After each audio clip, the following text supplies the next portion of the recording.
आज तक रेडियो सुनता है सारा जहां।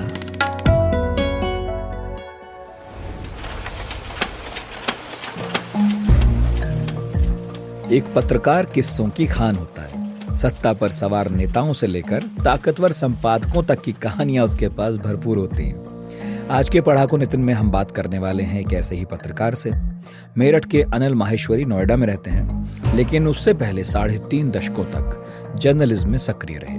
बाबरी से लेकर पंजाब और कश्मीर की हिंसा तक उन्होंने सब कुछ कवर किया। गांव देहात से लेकर राजधानियों तक की खाक छानी। अब उन्होंने अपने तजुर्बों पर एक किताब लिखी है। नाम है इंस्टेंट हिस्ट्री।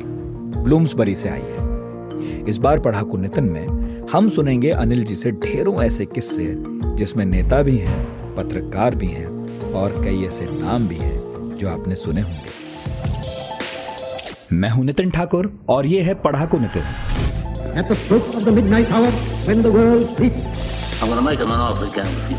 सत्ता का खेल तो चलेगा, सरकारें आएंगी जाएंगी, मगर मेरे कमरे में किताबों के सिवा कुछ भी नहीं।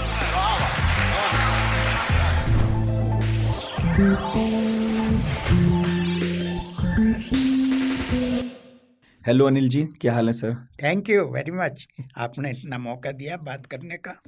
बात तो करनी थी सर आपसे, क्योंकि पहले भी हमारी बात पढ़ाकू नितिन में हुई और फिर अभी मैं आपकी किताब पढ़ रहा था इंस्टेंट हिस्ट्री, और जो मज़ा मुझे कुलदीप नैयर को पढ़ने में आया, जो उन्होंने अपने पत्रकारिता का सफ़र बताया अपनी किताब में, जिसका नाम भी वही है जो नटवर सिंह की किताब का नाम है, एक ज़िंदगी काफ़ी नहीं।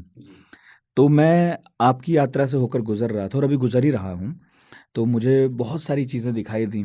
यूपी दिखाई दिया, जम्मू कश्मीर दिखाई दिया, फिर नॉर्थ ईस्ट भी दिखाई दिया। बहुत चीज़ें हैं इसमें, कुछ तो अभी छूट भी रही हैं मुझसे, तो पढ़ूंगा।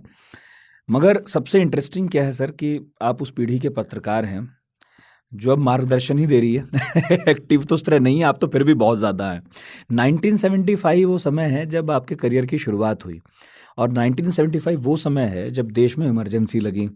तो हम तो ये सुनते ही पढ़ते हैं कि बड़ा मुश्किल वक्त था पत्रकारिता का, और आपकी ओपनिंग हुई वहाँ से, डेब्यू हुआ। तो मेरा पहला सवाल तो यही से है, और मुझे लग रहा मौजूद भी है। उस टाइम आप रहे होंगे 21 साल के? नहीं, 25 साल के। 25 के थे, हाँ। मेरी भी शुरुआत एजुकेशन लाइफ में कई साल स्टूडेंट मूवमेंट वगैरह में वेस्ट हुए, फेल हो गए, कभी वो हो गए, क्योंकि हम स्टूडेंट क्या सोच के एक लड़का 75 में आता होगा, इस सोच के कि भाई इमरजेंसी लगी हुई है, अखबार यूं ही अपने कॉलम खाली छोड़ रहे हैं विरोध में, और सेंसरशिप बेइंतहा है। क्या सोच के आप तब 75 में चले आए कि क्या करेंगे, क्या करियर था? नहीं, 75 ही नहीं, मैंने स्टूडेंट लाइफ से ही मेरा एक मन ये था कि पत्रकारिता में करना है। और सबसे पहले वो घर में एक हिंदी का अखबार आता था, हिंदी हिंदुस्तान, उसमें चंदूलाल चंद्राकर का एक आर्टिकल आते थे। बाद में वो पॉलिटिक्स में आ गए। जो पत्रकार पॉलिटिक्स में आए उनमें सबसे पहले शायद वही रहे। अब उनका बेटा भी पॉलिटिक्स में है, छत्तीसगढ़ से है, पहले मध्य प्रदेश में थे। उनको पढ़ते थे, बहुत मज़ा आता था, एक शौक़ था। उसके बाद में स्टूडेंट मूवमेंट में आए, लेफ़्ट मूवमेंट में आए, तो अंग्रेजी पढ़ी, क्योंकि वो लेफ्ट मार्क्सिज्म की बुक्स ही अंग्रेजी में थी, तो अंग्रेजी तो वहाँ से सीखी। उसके बाद में एमए मैंने किया हिस्ट्री से। मुझे लेक्चरारशिप भी मिल रही थी एक कॉलेज के अंदर। प्रिंसिपल साहब मुझसे बहुत खुश थे और फर्स्ट डिवीज़न थी मेरी। उन्होंने कहा भाई ज्वाइन कर लो। मैंने कहा नहीं, मुझे तो पत्रकार बनना है। और मैं पंजाब यूनिवर्सिटी चंडीगढ़ पढ़ने गया और 1 साल का मैंने कोर्स करा। हालांकि मुझे ये कहने में कुछ नहीं, मैंने इस किताब में भी लिखा है कि वो साल मेरा पूरा वेस्ट गया। मैंने कुछ नहीं सीखा सिवाय वहाँ 4 थ्योरीज और मैस कम्युनिकेशन तो मैंने पढ़ा। लेकिन वहाँ एक यूनिवर्सिटी का माहौल था, लाइब्रेरी में जाता था, टाइम मैगजीन पढ़ी पहली बार। मेरठ जैसे छोटे टाउन में तो ये सब चीज़ें नहीं थी। एक चेंज हुआ और लोगों से मुलाकात हुई।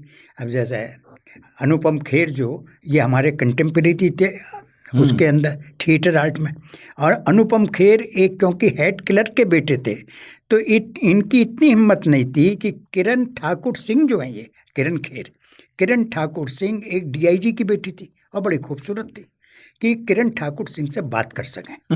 एक ही डिपार्टमेंट में रहते हुए इन दोनों में ये नहीं था, क्योंकि वो जो क्लास की बात थी, ये दूसरी क्लास से तो दूसरी से थे।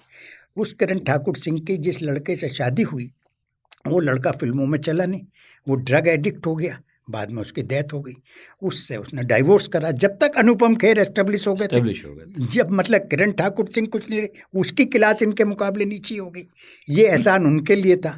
तो ये सब लोग, नसरुद्दीन अली शाह मेरठ के थे, वो जाते थे national school of theatre arts से। मुल्क राज आनंद मुझे मिले, कितने इतना उम्दा आदमी मैंने सबसे लाइफ में नहीं मुलाकातें देखा। होती थी। वो हमारे एक टीचर थे ताराचंद गुप्ता जी, वो फ्रीडम फाइटर थे और लाहौर में वो कम्युनिज्म की क्लास चलाते थे, जिसमें वो कुलदीप नायर, I.K. गुजराल, ये सब उनके स्टूडेंट थे। तो ये मुल्क राज आनंद वगैरह उनके दोस्त थे, उनसे मिलने आते थे। वो मुझे भी मिलवा देते थे, अनिल आओ तुम भी आओ। उन्हें ही लगा कि ये पॉलिटिकली कॉन्शियस स्टूडेंट है, हालांकि एज मेरी उस टाइम 23-24 के करीब हो गई थी, लेकिन वो मिलवा देते थे। तो इस वजह से ये एक एक्सपोजर तो हुआ पंजाब यूनिवर्सिटी का। इसके अलावा जर्नलिज्म का कुछ नहीं। आप बताइए जर्नलिज्म की पढ़ाई आज तक भी क्या हो रही है? उन्होंने कहा जी 6 ऐसे याद कर लो, उसमें से एग्जाम पेपर में एक आएगा। भाई होना चाहिए, जैसे CA का कोर्स होता है कि आप प्रैक्टिकल किसी के साथ अटैच रहिए, बीच बीच में एक दो पेपर आपका हो जा, लेकिन प्रैक्टिकल तो आप कीजिए। प्रैक्टिकल आपका कुछ नहीं है, वो थ्योरेटिकल बेस चल रहा है, वही कोर्सेज चले आ रहे। जो जर्नलिज्म में फेल है वो वहाँ टीचर हो गया, जिसने PhD कर ली, जो उड़ीसा के बहुत सारे लोगों ने PhD कर रखी, हर मैथ्स फैकल्टी के अंदर वही लोग घुस गए। तो जर्नलिज्म के अंदर, अब मैं आपसे बीच में अटके एक बात बताऊँ, इंग्लैंड के अंदर एक इंस्टीट्यूशन है प्राइवेट, उन इंस्टीट्यूशन ने 5 वॉल्यूम में जर्नलिज्म पे किताब निकाली, और उसका जो एडिटर है हेरल्ड इवेंट्स, जो वर्ल्ड का सबसे बड़ा एडिटर है, उसने वो जर्नल एडिट करी। मैंने वो किताब मंगवाई।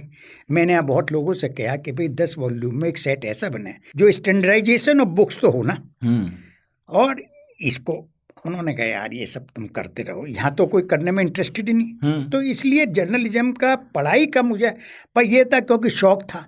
तो फिर मैं आके 25 रुपये महीने पे नेशनल हेराल्ड में स्ट्रिंगर बना। जो आपने इमरजेंसी वाला बात पूछा, मुझसे उस टाइम भी नेशनल हेराल्ड जो कांग्रेस का माउथ ऑर्गन था, अखबार था, उसके एक रिपोर्टर को उनका प्रेस एक्रेडिटेशन विड्रॉ कर लिया गया, नजमुल हसन का, गवर्नमेंट ऑफ इंडिया ने। फिर भी नेशनल हेराल्ड ने बाहर नहीं निकाला। उनकी ये गवर्नमेंट ने माना कि इनकी गतिविधियां ठीक नहीं है। लेकिन नेशनल हेराल्ड अखबार ने जो कांग्रेस का पत्र था, उसने अपने पत्रकार को बाहर नहीं निकाला। नजमुल हसन साहब को बाहर नहीं निकाला, एक्रेडिटेशन छीन लिया, वो उनके हाथ में था, पर नौकरी नहीं छीन पाई गवर्नमेंट। तो ये और आप कह रहे थे कि इमरजेंसी में नेशनल हेराल्ड ने कभी संजय गांधी का फोटो तक नहीं, कभी संजय गांधी का फोटो, इंटरव्यू नहीं छापा। इंटरव्यू सिर्फ छापा हिरण्मय कार्लेकर ने हिंदुस्तान टाइम्स में 8 कॉलम में, लेकिन नेशनल हेराल्ड में एम चलपति। कौन लोग थे सर जो उस वक्त नेशनल हेराल्ड चला रहे थे? एम चलपति राव एडिटर थे, जिनसे मिलने की किसी मतलब, जिनसे सिर्फ जवाहरलाल जी की तो दोस्ती थी, इंदिरा गांधी की भी उनसे इतनी हिम्मत नहीं थी कि MC, उनका निकनेम MC था, कि MC से कुछ कह पाए। स्टाफ भी ऐसे ही था। मैं जाता था, हिंदी अखबारों में बहुत बुराइयां थी। जो स्टिंगर आते, हम तो स्टिंगर ही थे, स्टिंगर आते थे, लोग एक्सपेक्ट करते थे कुछ लेके आएंगे, कुछ खाने का सामान लाएंगे, मेरठ से आए तो कैंची लाएंगे, ये लाएंगे। इंग्लिश में ये नहीं था, इंग्लिश में, और वो मुझे खिलाते थे। एक तो इसलिए कि मेरा दोस्त वहाँ स्पोर्ट्स देखते थे, कृष्ण कश्यप, बाकी लोग थे, उन्होंने मुझे काम सिखाया और मैंने काम सीखा। मेरी जो ट्रेनिंग हुई है वो अखबारों के दफ्तरों में ही हुई है। मेरा बैप्टिज्म अखबारों के दफ्तर से, यार जर्नलिज्म कोर्स से नहीं आया। अभी भी ऐसे ही होता है वैसे, कोर्सों से तो कौन कहाँ सीखता है। जो कोई सीखता है या तो वो डेस्क पे सीखेगा या फिर वो फील्ड में सीखेगा। और आपने तो फील्ड में बहुत काम किया, तो आप मेरठ में काम करते रहे, उधर मुजफ्फरनगर वगैरह वगैरह वगैरह में काम करते रहे स्ट्रिंगर के तौर पर। तो स्ट्रिंगर को उस टाइम की बात करूँ, करीब 50 साल होने को आ रहे हैं अब तो, है ना? क्या उस तरह का एक्सेस था बड़े नेताओं तक? नहीं, इसलिए कि ये आपके ऊपर डिपेंड करता था। उनको लगता था पहली मुलाकात में, एक तो नेशनल हेराल्ड की 50 कॉपी आती थी तो कोई अहमियत नहीं देता था, न भारत टाइम्स, हिंदुस्तान टाइम्स का कोई था नहीं, इंग्लिश अखबारों का किसी का नहीं था, हिंदी अखबारों के थे, उनकी बड़ी अहमियत थी। हम उनके चंपू की तरह उनके साथ रहते थे, काम सीखते थे। हमें पहले दिन तो यही नहीं पता लगा कि ये पुलिस की जो क्राइम रिपोर्ट है इतनी सारी कहाँ से ले आते हैं एक साथ, ये कैसे मिलती हैं, हर थाने में जाना पड़ेगा। फिर धीरे धीरे अफसरों से मुलाकात हुई, फिर उनको लगा ये पढ़ने लिखने वाला आदमी है, पढ़ा लिखा आदमी, उनसे हमारी दोस्ती होती गई। फिर मैं इंडियन एक्सप्रेस का भी स्ट्रिंगर हो गया, हिंदुस्तान टाइम्स का भी हो गया, और इंडिया टुडे में मैंने कवर स्टोरी में जो 6 आदमियों के साथ जॉइंट थी, उसमें मेरा भी रोल था। और उस ज़माने में 150 रुपये का चेक आया उसमें, क्योंकि नाम मेरा एस था इसलिए फर्स्ट नेम मेरा है, ऐसा लगता है जैसे मैं टीम का लीडर हूँ। अच्छा। उसमें NK सिंह भी थे, उसमें वो सारे लोग थे कि मतलब फराज जो बाद में इंडिया टुडे में बड़े बड़े एडिटर बने, वो सब लोगों की स्टोरी आई। वॉयलेंस पे मेरा भी हिस्सा आया, मैंने भेज दिया था नॉर्मल कोर्स में, उन्होंने उसे यूज करा, अनिल महेश्वरी लिख के वो छपी, EPW में छपी स्टोरी 2 बार। मुझे इम्पोर्टेंस ही पता नहीं थी EPW की। एक बार इंडियन एक्सप्रेस में अजीत भट्टाचार्य जी के साथ में कंटेम्प्ट के मुकदमे भी चले मुझ पर। अच्छा। हाउस का कंटेम्प्ट का चला लखनऊ में, तो अजीत भट्टाचार्य जी इंडियन एक्सप्रेस की तरफ से जा रहे थे, तो उन्होंने पूछा और किस में लिखते हो? मैंने कहा साहब EPW। तो एजिटेट हो गए, वो बोले don't tell me that you have written in the EPW, if you show me the cutting of the EPW I will appoint you as staffer. वाह। हेलो, अब हमें भी पता नहीं था कि ये इतनी बड़ी बात हो गई थी कि EPW की इतनी बड़ी बात हो गई। हम तो मेरठ स्मॉल टाउन के दूर रहते, अपना लिखते गए, हमें तो ये था लिखने का शौक था। स्पोर्ट्स वीक में लिख दिया खालिद अंसारी के। अंग्रेजी कहाँ से इतनी अच्छी हो गई? मेरे वो तो मैंने आपसे बतलाया कि हम तो 12th तक हमारे 32-33 इंग्लिश में मार्क्स थे, 6ठी क्लास से अंग्रेजी सीखी। मार्क्सिज्म में इंटरेस्ट होने की वजह से उनका लिटरेचर इंग्लिश में था, वो हमने इंग्लिश में पढ़ना शुरू कर दिया। उससे हम धीरे धीरे, मैं ये कॉन्शियस रहा कि मुझे हर सेंटेंस को बना के चैलेंज करना है कंस्ट्रक्शन को, कि इसमें कहाँ गलती हुई, सिंटैक्स की हुई, ग्रामर की हुई, कहाँ हुई। नहीं तो अंग्रेजी अखबार क्यों चुना था, हिंदी क्यों नहीं? जैसे कुलदीप नैयर की मैंने एक बार कहीं किताब, जो वो किताब पढ़ी थी, उसमें उन्होंने बताया कि भाई यूँ तो हमारी भाषा सभी बस ठीक ठाक थी, लेकिन कभी वो दिल्ली में जब आए, और 47 के आसपास की बात है, तो एक पुराने बूढ़े पके हुए किसी बुज़ुर्ग ने कहा, जो मेरा ख्याल है शायर थे उस वक्त के, बोले कि भाई उर्दू में मत करना, और वो उर्दू में करना चाहते थे सहाफ़त, तो बोले उर्दू में मत करना, अंग्रेज़ी करना, कल परसों इसी का भविष्य होगा। तो कुलदीप नैयर ने तो कहा कि भाई उन्होंने मार्ग दिखाया, बड़ा अच्छा रहा, अंग्रेज़ी में शुरू किया, ठीक ठाक जगह पहुंच गए। आपको भी किसी ने मार्ग दिखाया? नहीं, वो थोड़ा सा, मैं कुलदीप साहब को जानता हूँ। कुलदीप साहब के फादर इन लॉ थे भीमसेन सच्चर, पंजाब के चीफ मिनिस्टर थे। कुलदीप नायर साहब को मेरे टीचर ताराचंद गुप्ता ने, जब मैं फ्रस्ट्रेटेड भी होने लगा कि छोटा सा अखबार है नेशनल हेराल्ड, कोई अहमियत नहीं, कुछ नहीं, क्या चीज़ है, छोटा अखबार था तब, मतलब छोटा अखबार इस सेंस में 50 कॉपी आती थी वहाँ के मेरठ में। हाँ। और यहाँ दिल्ली में भी ज़्यादा सेल नहीं थी, लखनऊ का मेन पेपर था। तो मैंने उनको चिट्ठी लिखी, तो उन्होंने कुलदीप नायर को चिट्ठी लिखी, और कुलदीप नायर ने मुझे अपॉइंटमेंट दिया मिलने का। मैं ऑल द वे मेरठ से आया, ITO पे बस जाती थी, ITO के रास्ते से ITO पे उतर गया, मैं गया। कुलदीप नायर के PA से मैंने बाहर किया, उन्होंने कहा ठीक है साहब। थोड़ी देर में एक यंग बॉय आया, अब इसमें लिखा हुआ है मैंने, यंग बॉय आया, अब वो अंदर चला गया, और कुलदीप नायर उसे छोड़ने बाहर तक आए, और मुझसे उन्होंने कहा no I don't have time. ये मैं ऑल द वे आपने बुलाया, मैंने पूछा कौन था उनके PA से, उन्होंने कहा साहब ये PN अक्सर साहब का दामाद था। PN अक्सर मिसेज गांधी के, ये मिसेज गांधी के खिलाफ, लेकिन दोस्ती वहाँ थी। ये बड़ी अजीब सी बात है कि हिंदुस्तान में लोग लड़ते हैं, सब कुछ करते हैं, ये नहीं समझ रहे कि बिहाइंड द गेम क्या है। HY शारदा प्रसाद बहुत बड़े जर्नलिस्ट, इंदिरा गांधी के इंफॉर्मेशन एडवाइजर, और उनकी किताब कहीं से मिला तो पढ़िएगा जरूर, बहुत बढ़िया लिखते थे। इंदिरा गांधी से भी वो कह सकते थे कोई बात, एडवाइजर होते हुए भी, इंफॉर्मेशन एडवाइजर, उनकी बात की वैल्यू थी। और उनके बहनोई गांधी स्मारक निधि में राधा कृष्णन, एक आदमी तो इंदिरा गांधी के खिलाफ झंडा उठाए हुए, एक आदमी इंदिरा गांधी के नज़दीक है। मेरी समझ में स्टेट क्राफ्ट आज तक नहीं आया कि स्टेट में कौन आदमी किसका है, कहाँ किसका गेम है, किसका क्या चीज़ है, कौन क्या कर रहा है। लेकिन पत्रकार से बेहतर से कौन समझता होगा जो खिलाफ खबरें भी लिखता हो, और फिर ऐसे संबंध भी रखता हो कि अगली बार फिर खबर लेने वहीं पहुंचता है बेचारा। उसकी तो मजबूरी भी है, किसी विभाग के खिलाफ कुछ लिखा, किसी अफसर के खिलाफ कुछ लिखा, और फिर भाई अगले हफ्ते फिर कोई खबर है, फिर पहुंच जाता है। तो पत्रकार को तो ये समझ में आना चाहिए। नहीं, पत्रकार को ये तो समझ में आना चाहिए। ऐसे वैसे मुझे कभी किसी ने ना तो मुझे डर लगा, ना मुझे धमकाया। श्रीनगर में जगमोहन गवर्नर साहब ने, मैंने एक दिन उनसे कहा कि साहब डेथ होन्स में, मेरा बेटा मेरे साथ था, मेरी वाइफ और छोटा बेटा जम्मू में थे, और उस दिन हमारे साथी के लोग थे, उन्होंने कहा आपका तुम्हारा नंबर है। अच्छा, आप ये 8788? हाँ, 89 में 89 सॉरी, हाँ, जगमोहन। कॉलेप्स कर गया था सारा एडमिनिस्ट्रेशन। एक सर्वेंट था तो मैंने उन्हें फ़ोन करा, मैंने कहा साहब डेथ हॉन्ट्स में। बोले Anil what do you talk? बोले मैं DIG CID से कहता हूँ, अमर कपूर से।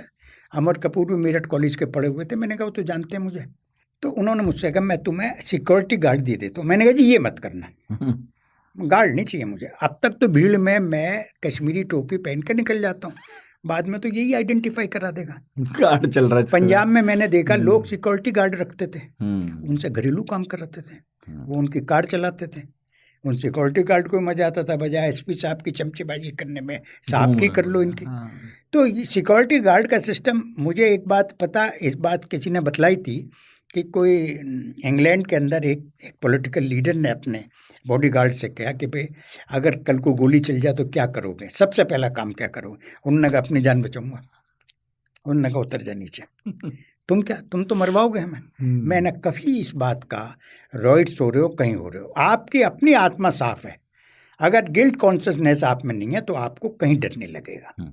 अगर आप में गिल्ट कॉन्शियसनेस हो, आप ने गलती, मैंने गलतियां मुझसे हुई हैं, मैंने मानी लोगों से। मैं मेरठ से उस कार में डिप्टी केन कमिश्नर के साथ गया कि इंडियन एक्सप्रेस में तो मैं किसी को नहीं जानता, इंडियन एक्सप्रेस के चंडीगढ़ के एडिटर को जानता हूँ, उनसे दिल्ली कहलवा दूंगा। ये खबर गलती से मैंने गलती से भेजी है, ये तुमने ये बात नहीं कही थी जो मैंने लिख दी है। हाँ, एक वाक्य आपने लिखा है हाँ। जिसमें आपने वो कमिश्नर साहब के हाँ। हवाले से कुछ छपवा डिप्टी दिया, केन कमिश्नर। लेकिन जब मंत्री ने फोन किया कि भाई तुमने ऐसा कहा, हाँ। तो फिर आपने फिर उसके बाद लिखा, अगले दिन शायद अखबार में छपवाया कि भाई उन्होंने नहीं कहा था। उसके लिए मैं उनके साथ वहाँ गया ऑल द वे। हाँ हाँ, मुझे याद अच्छा, है उसने वो। अपना TADA बना लिया, वो तो सरकारी अफसर थे, हम मूर्ख थे। हम बजाय उसकी नौकरी बचा रहे, हम उसके साथ होटल में ठहरते। हम अपने एक दोस्त के यहाँ गए, वो नहीं था तो बरामदे में लेटे पड़े रहे हम रात को। हमें इतनी अकल ही नहीं थी क्योंकि स्मॉल टाउन से थे ना, हमें तो यही नहीं पता था कि स्टेट के क्या क्या फ़ायदे होते हैं, स्टेट से क्या क्या फ़ायदे मिलते हैं। वरना वो जिसकी नौकरी बचाने गए हों वो तो हमें अपने साथ ही होटल में ठहरवाता। और उसने TADA बना लिया, उसने कोई मीटिंग दिखा दी अपनी अगले दिन। लेकिन मैंने उससे कहा भी गलती मेरी है, मैं इसे मानूंगा। तो इस वजह से उन लोगों से संबंध रहे। एक शायद मैंने इसमें एक किस्सा और भी लिखा हो, बड़े बड़े नेता, वो डिप्टी केन कमिश्नर के लिए मैंने हिंदुस्तान टाइम्स के जो डायरेक्टर थे मोहनलाल खंडेलिया, वो सिवारा शुगर मिल में थे। मैंने उनसे कहा जी जो आपका डिप्टी केन कमिश्नर है मेरा दोस्त है राममूर्ति यादव। अरे बोले छोड़ भी, तेरा कोई काम है इससे? मैंने क्यों? बोले ये जो है, बोले इलेक्शन हो रहे थे उत्तर प्रदेश के और बेनी प्रसाद वर्मा मिनिस्टर थे, और ये आया और इसने कहा कि बेनी प्रसाद वर्मा साहब आपको उत्तर प्रदेश भवन में बुला रहे हैं। वो बोले मैंने अपनी कार निकाली, इससे कहा जीप पीछे चलो, कार में चलो। बोले हम गए। बेनी प्रसाद वर्मा हंसते नहीं थे, बिल्कुल ड्राई आदमी थे। तो इसने कही राममूर्ति यादव ने, सर ये आ गए हैं खंडेलिया जी GM, और वो हिंदुस्तान टाइम्स के डायरेक्टर थे। तो उसने कहा हाँ भाई वो इलेक्शन आए हैं। बोले हाँ जी पता है। बोले कुछ चंदा? बोले साहब मेरी तो पावर 1000 रुपये की, आप कहिए तो मैं अभी दे देता हूँ, बाकी तो सेठ के बिल्डा तय करेंगे। बोले 1000 की हमें बात करते हो, शर्म नहीं आती तुम्हें? बोले साहब, बोले मिल बंद कर दूँ? बोले वो मैं कर सकता हूँ, आप एक ऑर्डर कर दें, मुझे लिख के दे दें। वो जो हजारों गन्ने की गाड़ियाँ खड़ी हैं, मैं उनको ऑर्डर दिखा दूँगा कि मंत्री जी ने मिल बंद करा दिया। बोले गेट आउट। बोले हम तो गेट आउट हो गए, हम आगे बाहर। इसी तरह मैंने उनसे लखनऊ एक बार कही, वो आए थे, मैं लखनऊ पोस्टेड था। मैंने कहा साहब वो जो एग्रीकल्चर सेक्रेटरी हैं कमल पांडे, बाद में कैबिनेट सेक्रेटरी रहे, उन्होंने एक बार एक अफसर के खिलाफ पूरी फाइल दे दी मुझे। हाउसिंग बोर्ड के 40,000 मकानों का फिजिकल एग्जिस्टेंस ही नहीं था, ऑन रिकॉर्ड चले आ रहे थे, पेपर पे थे, मिसिंग थे, उन्होंने दे दी उस अफसर के खिलाफ। तो उनसे मेरी मुलाकात थी। मैंने कहा साहब, अरे बोले पागल है ये, हमारे यहाँ एक लायजा का आदमी रहता है, बहुत पैसे देते हैं मुझे, खर्चा भी बहुत है। तुम जाओगे अफसर के घर, तुम कहोगे हमें चाय पिला, खाना खिला, हमारा आदमी जाएगा अफसर की वाइफ से भाभी जी कहेगा, उसको दिल्ली में अशोका होटल में ले जाएगा, उसका 5 स्टार का खर्चा देगा, हवाई जहाज का टिकट देगा। संबंध उसके हैं या तुम्हारे हैं? तुम इसे मसले को छोड़ो, हमें नहीं चाहिए। ये जो लोग कहते हैं ना कि झूठ प्रेस फलानी प्रेस, कोई अखबार वाले को यूज़ नहीं करता, कोई अपने कॉरेस्पॉन्डेंट से ये नहीं कहता कि जाके मुझे ये परमिट ले आओ। वो उनका तो डायरेक्ट अपने आप पॉलिटिशियन से संबंध है। बहुत ही रेयर केस ऐसे होते हैं। के बिरला हिंदुस्तान टाइम्स में कभी किसी कॉरेस्पॉन्डेंट से बात नहीं करते थे, नरेश मोहन जनरल मैनेजर से बात करवाते थे। कोई मतलब ही नहीं था उनका इस बात से। उनका मतलब ये था कि बिजनेसमैन है, हमारा कंसर्न इस बात से है कि आज कितना पेपर छपा, कितनी इनकम हुई, क्या हुआ, बस उनका कंसर्न इतना था। तो ये जो लोगों को एक गलतफहमी है, जो सेल्फ इम्पोज्ड बैरियर है। आडवाणी जी की मुझे कोई बात पसंद नहीं है, एक ही बात पसंद है, इमरजेंसी के बाद उन्होंने ये कहा था अखबार वालों से कि भाई आपसे झुकने को क्या गया, आप रेंगने लगे, you were asked to crawl and you started railing. तो इसलिए ये जर्नलिज्म का जो है, जब तक आपका दिल साफ है, आपने किसी के खिलाफ रिपोर्ट लिखी, कई अफसरों के खिलाफ हमने लिखी, उन्होंने बाद में एक दो ने बुरा भी माना कि भाई आपने ऐसा करा, लेकिन उनको पता था कि मेरे उसमें कोई इंटरेस्ट नहीं था। मैंने जानबूझ करके उनको बदनाम करने के लिए रिपोर्ट नहीं लिखी, मैंने तो एज ए न्यूज़पेपर मैन लिखी। बहुत कम लोग ऐसे रहे, जैसे मुलगांवकर साहब या MC मुलगांवकर साहब का ये था कि अपने रिपोर्टर के लिए जान लड़ा देते थे। लेकिन ये लोग कभी पार्लियामेंट हाउस नहीं जाते थे, कभी किसी मंत्री से, M चलपति राव ने कभी किसी के लिए टिकट नहीं मांगा। एक बार एक प्रोफेसर NG रंगा थे, NG रंगा, आंध्रा के ट्रेड यूनियन लीडर, NG रंगा को टिकट कट रहा था राज्यसभा का, जब उन्होंने सिर्फ एडिटोरियल लिखा था कि ये नहीं होना चाहिए, उनके एडिटोरियल पे कांग्रेस वर्किंग कमेटी ने कहा टिकट दे दो। मुलगांवकर साहब का एक किस्सा आपकी किताब में है, वो जी। बहुत इंटरेस्टिंग है। तो सुनाऊँ वो किस्सा? कौन थे वो और क्या हुआ था? देखिए, मुलगांवकर साहब थे हिंदुस्तान टाइम्स के एडिटर, और मुलगांवकर साहब क्योंकि राइट खेमे के माने जाते थे, और वो जो अपने जो बिलिट्स के मालिक और एडिटर करंजिया साहब जो लेफ्ट और बाद में शिवसेना से MP बने, वो तो उन्होंने इनके खिलाफ लिख दिया। मुलगांवकर साहब ने डिफेमेशन केस कर दिया। डिफेमेशन केस दिल्ली की लोअर कोर्ट में चला। अब जर्नलिस्टों पे गाड़ी तो थी नहीं, साइकिल पे 3-4 अखबारों के मेन जर्नलिस्ट जाते थे, उन्होंने गए, और उसमें मुलगांवकर साहब का जो वकील थे वो तो अच्छे वकील थे, लेकिन बिलिट्स के जो वकील थे, उनका नाम दिमाग से उतर रहा है, वो एक कम्युनिस्ट लॉयर थे। उन्होंने एक किताब भी लिखी है अपनी कि, और ये उस किताब में उन्होंने लिखा है कि आई वाज ए कम्युनिस्ट, और बड़े कम्युनिस्ट लॉयर थे। उन्होंने वो उनका मुकदमा लड़ रहे थे। करंजिया ने अपने वकील के कान में कुछ बात कही, वकील ने कहा नहीं ऐसा नहीं हो सकता, उसने कहा यू आर माई लॉयर, उसने ओके, उसने मतलब सुनवाई के दौरान, हाँ, उसने कोर्ट में ये पूछा कि can Mulgaonkar tell the name of his father, and Mulgaonkar एक देवदासी के बेटे थे, जो मंदिरों के अंदर औरतें रहती थी, महिलाएं रहती थी। मुलगांवकर ने कहा no, I am a bastard. अब when you say the bastard then there is no defamation.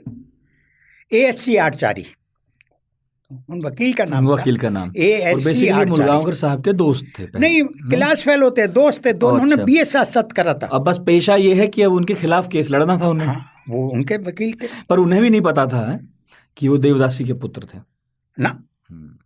Blitz के संपादक को लेकिन पता था। नहीं, कहीं से पता हो गया होगा, तो जब मुकदमा होता है तो आदमी पता भी कर लेता, हो सकता है चारी साहब को पता हो, नहीं बतलाते हो इस बात को। तो उसके बाद में इन सब कॉरेस्पोंडेंट ने तय करा कि नहीं, इस खबर को कोई नहीं छापेगा।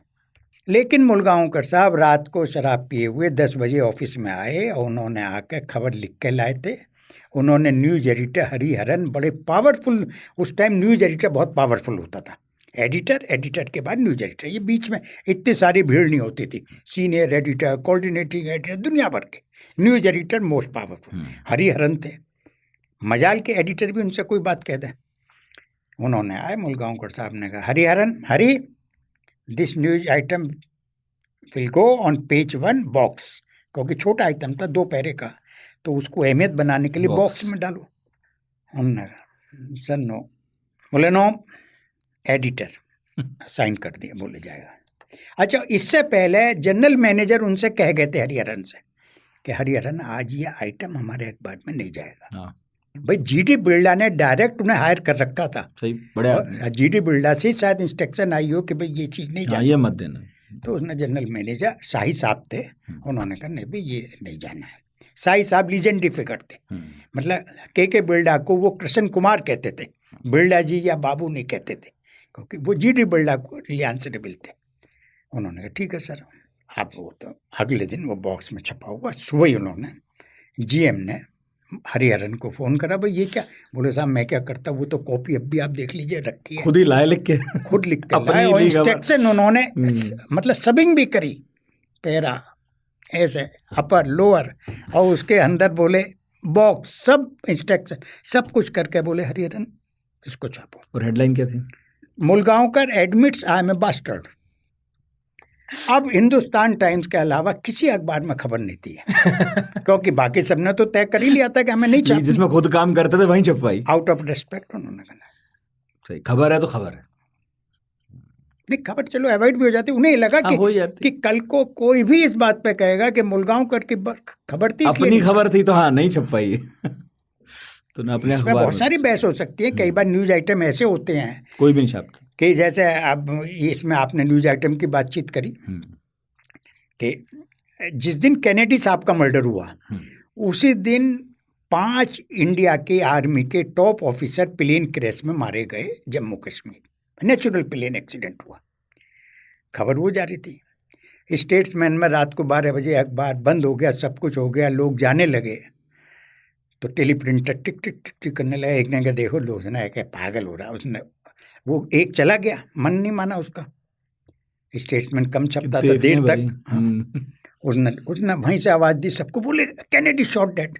तो अगले दिन बहस इस बात पर हुई कि फर्स्ट लीड कैनेडी की खबर की आनी थी या हमारे जो मरे उनकी, जो उनकी आनी थी। इस पर बहुत दिन ये डिस्कशन हुआ कि हमारे लिए इम्पोर्टेंस किस बात की थी। हाँ ये तो न्यूज़ रूम की सतत बहस है और हाँ, चली आ रही है, अभी भी चलती है, अब भी चलती है और चलनी चाहिए। इसमें चलनी बहस चाहिए। आपस में, पहले हमारे टाइम में आपस में लोग डिस्कस कर लेते थे, हम बैठते थे, हम जैसे हॉल में बैठते थे, केबिन नहीं होते थे, वो वहीं से आवाज़ दी, मैंने कहा जरा बतलाना इसका इंट्रो नहीं बन रहा है, इसका हेडिंग तो वो लोग देते थे, या इंट्रो या चेंज करना, कुछ अच्छा बनाओ। आया कोई उन्होंने टाइपराइटर पे इंट्रो दोबारा बना दिया, या सजेस्ट करा कि यार ऐसा कर लो इसको, तो होता था। इवन एडिटर सजेस्ट कर देते थे। हाँ, तो ये तो कई बड़े संपादकों की बात हुई, मुलगांवकर की भी हुई। आपके फेवरेट संपादक कौन रहे? मैं तो ये देखिए, ये जो हिंदी में तो राजेंद्र माथुर अमर आदमी थे, वो किसी प्रधानमंत्री से नहीं मिले। प्रभात जोशी ओवर वैल्यूड हैं, प्रभात जोशी मार्केटिंग के बड़े होशियार थे।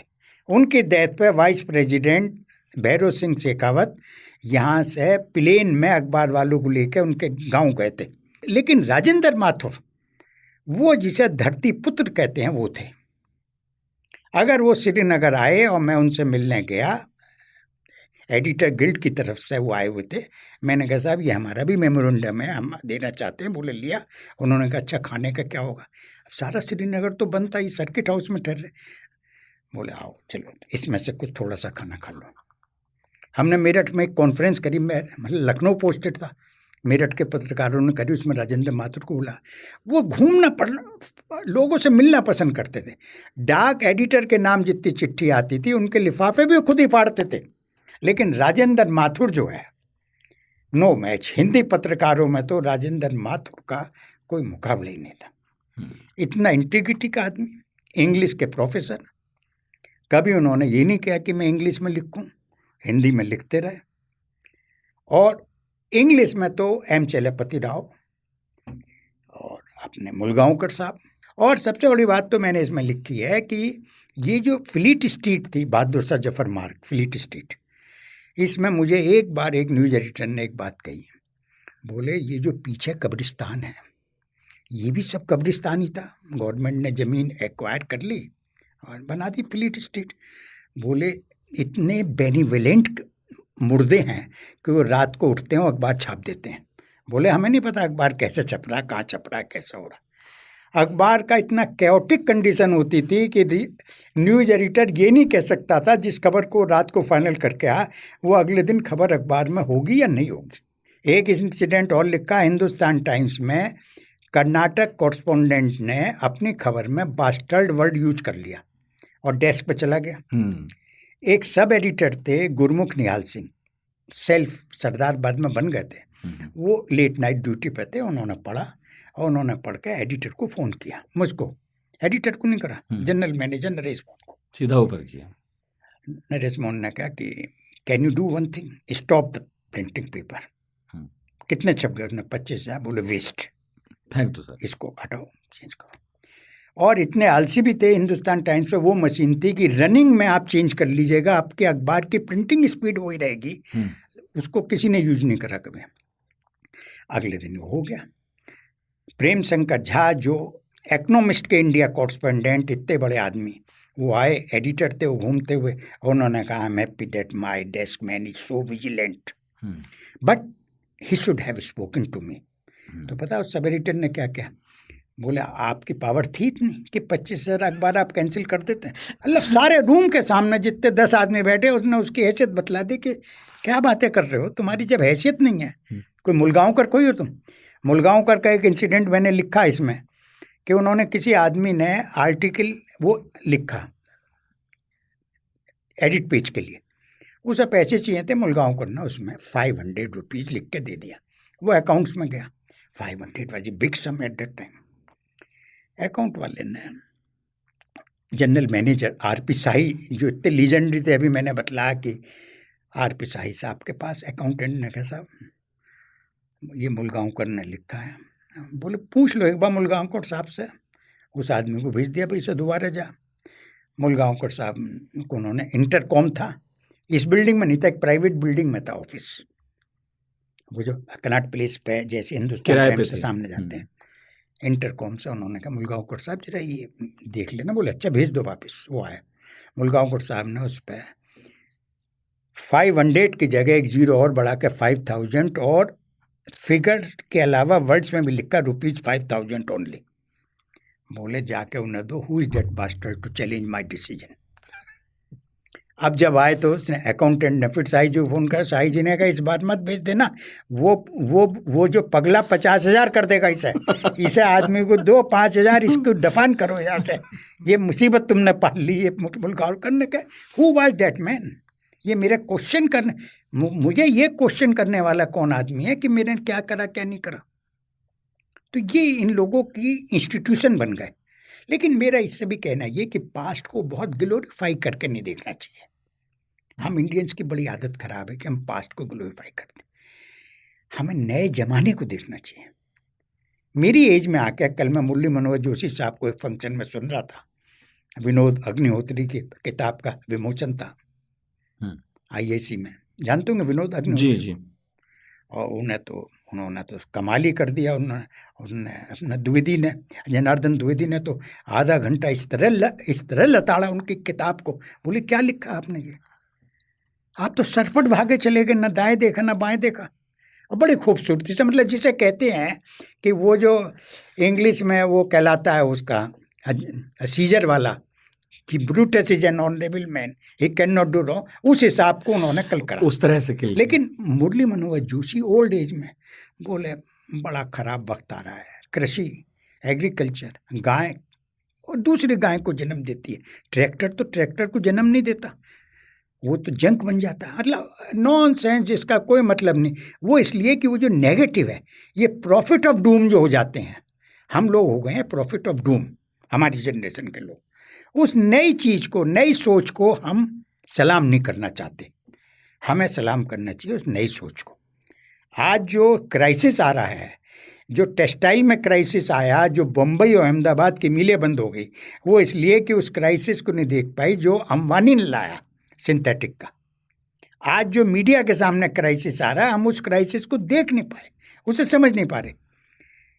आप बुरा न मानिए, मैं एक बात और कहूँ कि हमारे सिवाय हिंदुस्तान के अलावा दुनिया भर में प्रिंट मीडिया और इलेक्ट्रॉनिक मीडिया दो सेपरेट एंटिटी हैं।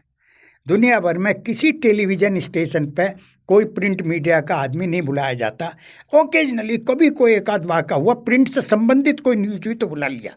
तीसरा, अब जो न्यूयॉर्क के अंदर चल रहा है डिजिटल मीडिया, वेबसाइट वाला, मैं तो नहीं सब्सक्राइब करता कोई, इतना मटेरियल इसमें आ जाता है दिन भर बिना मेरे मांगे कि न्यूयॉर्क का, और मतलब न्यूयॉर्क टाइम्स रोज़ भेज देते हैं कि भाई आप पढ़िए।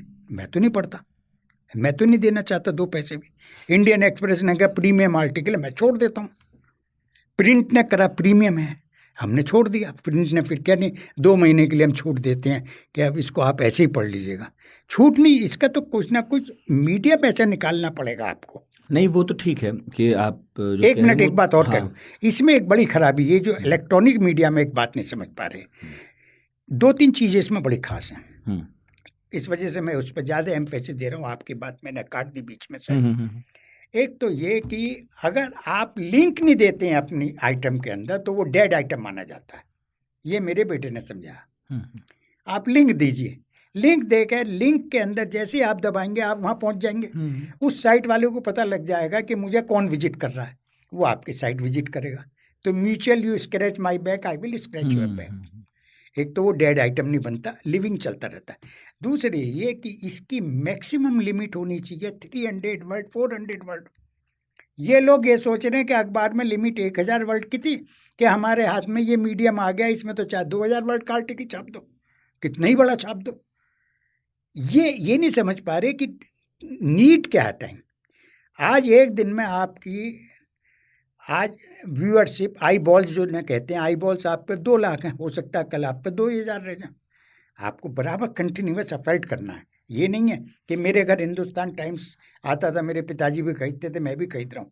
आपको कांस्टेंट एफर्ट। दूसरे ये कि आपको कांस्टेंट आई बॉल्स को अपने पास रखना है कि अगले दिन खोलते ही पड़े। आप वायर या स्क्रॉल करके नहीं चला सकते कि मुझे अब किसी आदमी का राइटर का देखते ही नाम मैं बतला दूंगा इसने क्या लिखा होगा।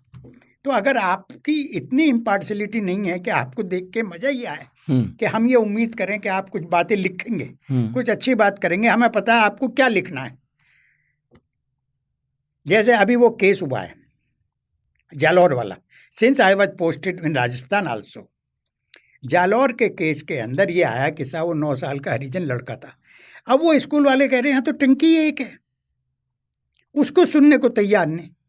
उसको लिबरल आर्ट में एक बड़ी खराबी हुई कि हमारे यहाँ लिबरल आर्ट सब्जेक्ट में सारी दुनिया भर में लेफ्टिस्टों का बोलबाला है। अगर मैं कोई बात जरा सी अलग कहूँगा तो वो फ़ौरन कह देंगे तो ये बुर्जुआजी है, फलाना है, अच्छे अच्छे वर्ड यूज करेंगे, ये लोफ्टी टर्म यूज करेंगे। उसमें जिंदल लॉ यूनिवर्सिटी के असिस्टेंट प्रोफेसर ने कहा लीजिए साहब अब ये भी आने लगा है कि वहाँ तो टंकी एक थी। अरे टंकी दूसरी थी तो आप बतलाइए कहाँ थी। अब ये आ रहा है कि वो बच्चा वो बच्चा 9 दिन से बीमार था, उसके कान में ऑलरेडी चोट आ रही थी। और फिर जालौर जो है वो बिल्कुल बॉर्डर पे है, मैं तो आई हैव बीन देयर। वहाँ एक ज़माना ये था जालौर में कि कोई होटल नहीं मिला, एक धर्मशाला मिली, उनने 5 रुपये में फ़ैन दिया मुझे। गर्मी के दिन थे, अपना मैनेजर ने अपना फ़ैन हटा के मुझे दिया 5 रुपये चार्ज करके।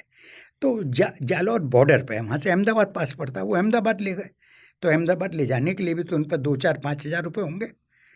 अब वो देखना ये है कि कोई आदमी ये भी समझा सकता है उन्हें कि भाई इसमें तुम इसको दलित दिखा दो। मैं मना नहीं कर रहा, लेकिन पहले हम दोनों साइड के आर्गूमेंट तो देखें। आज सोशल मीडिया में ये हो गया है, इसके अंदर सेल फोन के अंदर आपने सेल चला और आपने न्यूज़ आगे बढ़ने के लिए न्यूज़ को डाल दिया, चटपटी बना दी। चटपटी बना के आप ये नहीं सोच रहे कि वो वायरल हो गई, कितनी जगह जाएगी, उसका क्या इम्पैक्ट होगा। अगर मैं इस बात को कहूँगा तो फ़ौरन मेरी जान को आ जाएंगे कि ये तो साहब देखो, ये तो कांग्रेस, ये तो मतलब अशोक गहलोत को बचाना चाहते हैं क्योंकि उसकी गवर्नमेंट है, वो एक्शन नहीं ले रहा। भाई आप दोनों साइड का वर्जन तो देखिए ना। तो ये जो एक खराबी इसमें सोशल हमारे यहाँ जो ये डिजिटल मीडिया भी उतना इफेक्टिव नहीं हुआ। अभी मुझे किसी ने बताया अमेरिका में न्यूयॉर्क टाइम्स का जो डिजिटल एडिशन है वो काफ़ी अच्छा चल रहा है, अब वो प्रॉफिट में आ गया है, उसे लोग सब्सक्राइब भी करते हैं क्योंकि आपको बनाना। फॉरेन मीडिया का एक किताब आप ज़िंदगी में कभी मिले, वरना आप मुझसे लीजिए, उसका नाम है किताब का, वो एक ब्रिटिश जर्नलिस्ट ने लिखी है। उसने सारे मीडिया पे लिखे कि कैसे 10 डाउनिंग स्ट्रीट से प्रेस नोट जाते थे और दुनिया भर के अखबारों में छप जाते थे। कैसे न्यूयॉर्क टाइम्स ने, इराक कम जानते हैं कि इन लोगों ने कैसा खेल बनाया, वहाँ कुछ भी नहीं था, मास डिस्ट्रक्शन वेपन जो है ना उसको बतला दिया। तो उन्होंने, उस आदमी ने जो किताब लिखी वो बैचलर थे, तो उन्होंने सब एडिटर्स को एक्सपोज करा। मैं तो कुछ भी नहीं कर पाया उनके सामने। तो उनमें से एक जर्नलिस्ट ने उन्हें एक दिन फ़ोन करा कि मैं आपकी जो एक्स्ट्रा मैरिटल लाइफ है उसके बारे में छापने जा रहा हूँ। वो फ़ोन टेप कर लेते थे, उन्होंने खुद ही लिखा है पार्लियामेंट के सामने एक हाउस कमेटी में डिबेट करते हुए।